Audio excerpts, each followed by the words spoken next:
Hi everyone, আসসালামু আলাইকুম। কেমন আছেন সবাই? বিউটিস কিচেনে সবাইকে স্বাগতম। আশা করছি সবাই ভালো আছেন। আজকে শেয়ার করেছি জলপাইয়ের টক মিষ্টি ঝাল আচার। খুবই সুস্বাদু এই আচারটি বানিয়ে নিতে পারেন আপনারা। বছর জুড়ে সংরক্ষণ করা যাবে। স্বাদে অতুলনীয় এমন একটি আচার পোলাও, বিরিয়ানি বা খিচুড়ির সাথে খুব ভালো যায়। এজন্য আমাদের লাগছে মরিচ, শুকনো মরিচ এবং পাঁচফোড়ন। দুটো জিনিসকে আমি আলাদা আলাদা করে ভালো করে ভেজে নিয়েছি। পাঁচফোড়নগুলো অল্প আছে ভেজে নেবেন যাতে কোনো অংশ পুড়ে না যায়। এখানে আমি কিছু জলপাই ভালো করে বোটা ছাড়িয়ে নিয়েছি, ধুয়ে একটি প্যানের মধ্যে সিদ্ধ করতে দিয়েছিলাম। প্রায় 15-20 মিনিটের মতো সিদ্ধ করার পর জলপাইগুলো ঢেলে নিয়েছি। এখন জলপাইগুলো একটু থেতলে নিব। এখানে আপনারা চাইলে বিচি রাখতেও পারেন, আবার ফেলেও দিতে পারেন। আমি কিন্তু বিচিগুলো রেখে দিয়েছি, আমার খেতে ভালো লাগে। চাইলে আপনারা অল্প জলপাইয়ের বিচি রেখে অন্যগুলো ফেলেও দিতে পারেন। এভাবে সবগুলো জলপাই হাতে একটু কষলিয়ে নিয়েছি।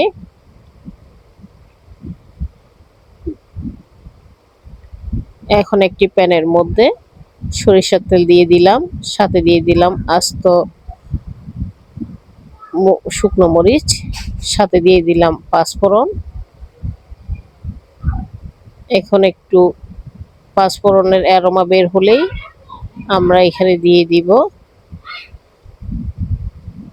একটু থেতলে রাখা রসুন। রসুনগুলো আপনারা পেস্টও দিতে পারেন। যেহেতু আচার, আমি এখানে একটু থেতলেই দিয়েছি। রসুনটা একটু নরম হয়ে আসলে আমরা এখানে দিয়ে দিব সরিষা বাটা। আমি এখানে সরিষা বাটা দিয়ে দিয়েছি। আপনারা আপনাদের জলপাইয়ের পরিমাণ অনুযায়ী সরিষা বাটা বাড়িয়ে কমিয়ে নেবেন। এরপরে দিয়ে দিয়েছি লবণ,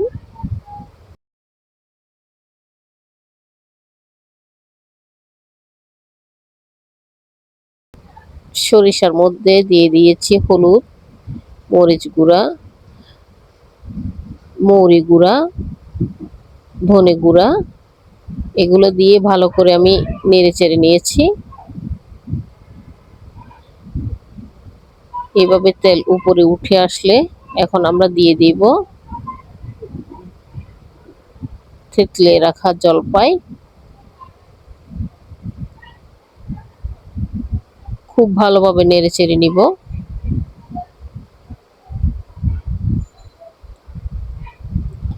এ পর্যায়ে আপনাদের পানির প্রয়োজন হলে আপনারা ভিনেগার ইউজ করতে পারেন। আচারের মধ্যে কোনো সময়ই পানি ব্যবহার করবেন না। আমি এর সাথে দিয়ে দিলাম আরও কিছু লবণ, এটা আমার কম মনে হয়েছে। তারপরে দিয়ে দিয়েছি পাঁচফোড়নের গুঁড়া এবং চিলি ফ্লেক্স।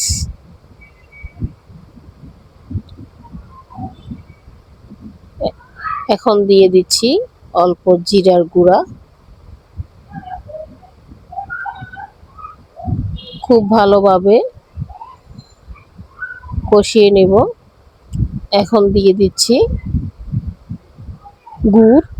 আপনারা চাইলে চিনিও ব্যবহার করতে পারেন, আমি এখানে গুড় ব্যবহার করেছি।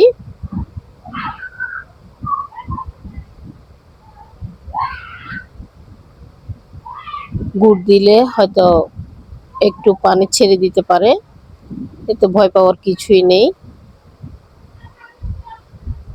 গুড় দেওয়ার পর ভালোভাবে আমরা এটা কষিয়ে নিব। ভালোভাবে কষিয়ে অল্প আছে অনেকক্ষণ রেখে দিব এবং মাঝে মাঝে নেড়ে দিতে হবে। অল্প আছে অনেকক্ষণ রাখার ফলে দেখা যাবে আচারটি ঠিক এই রং ধারণ করেছে। আপনি যদি সারা বছর রেখে খেতে চান তাহলে এইভাবে ভালো করে একটু চুলার উপর দিয়ে রেখে রাখবেন, যাতে আচারটা আপনার অনেক দিন ভালো থাকে। এ পর্যায়ে আমার রেসিপিটি ভালো লাগলে লাইক শেয়ার দিয়ে পাশে থাকবেন, সাবস্ক্রাইব করে দিবেন, বেল বাটনটি অন করে দিলে আমার সবগুলো ভিডিও নোটিফিকেশন আপনার কাছে চলে যাবে।